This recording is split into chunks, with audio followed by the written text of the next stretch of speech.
Welcome to Rakshan Rajesh YouTube channel. So இன்றைக்கி நம்ம எதை பற்றி பேசலாம்னு வந்திருக்கோம்னு பார்த்தீங்கன்னா ஹவாலா பற்றி தான் பேசலாம்னு வந்திருக்கோம். ஸோ இது பார்த்தீங்கன்னா ஒரு அரபு மொழி சொல்லாகும். நம்ம இந்தியா நாட்டில் பார்த்தீங்கன்னா உண்டியன்னு சொல்லுவாங்க. அதாவது ஹவாலான்னு பார்த்தீங்கன்னா இந்த அரபு சொல்லுக்கு பார்த்தீங்கன்னா நம்ம தமிழில் பார்த்தீங்கன்னா பணம் பரிமாற்றுதல். சரிங்களா? ஹவாலா என்பது வங்கிக்கு அப்பால் நாடுகளிலேயே தரகர்கள் மூலம் நடத்தப்படும் சட்டவிரோத பண பரிமாற்றமாகும். சில நாடுகளில் இதில் உண்டியல் முறை எனவும் அழைக்கப்படுகிறார்கள். ஆவணப்படுத்தப்படாம செலவு குறைவாகவும் வங்கியை விட பணம் அதிகமாக வழங்குதல். இந்த சட்டவிரோத முறை மிகவும் பிரபலமாக உள்ளது. இந்த ஹவாலா பரிமாற்றம் போதைப் பொருள், ஆயுத கடத்தல் போன்ற சட்ட செயல்பாடுகளுடன் இது தொடர்பும் உள்ளது. இந்த சட்ட விரோத பணம் பரிமாற்றம் பல நாடுகளில் தண்டனைக்குரியதாகவும் வழங்கப்பட்டுள்ளது. இலங்கை மத்திய வங்கி ஹவாலா பரிமாற்றத்தை பண மோசடி தடுப்பு சட்டத்தின் கீழ் தண்டனைக்குரிய குற்றமாகவும் அறிவிச்சிருக்காங்க.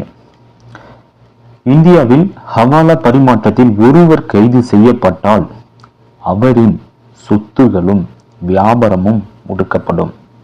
குறிப்பாக தொகையின் 3 மடங்கு அபராதம் விதிக்கப்படலாம். சிறைவாசமும் வழங்கப்படும். தி ஃபினான்சியல் ஆக்டிவ் டாஸ்க் ஃபோர்ஸ் என்னும் ஒரு நிறுவனம் ஹவாலா பரிமாற்றத்தை 2 நாடுகளாக பிரிக்கப்பட்டுள்ளது.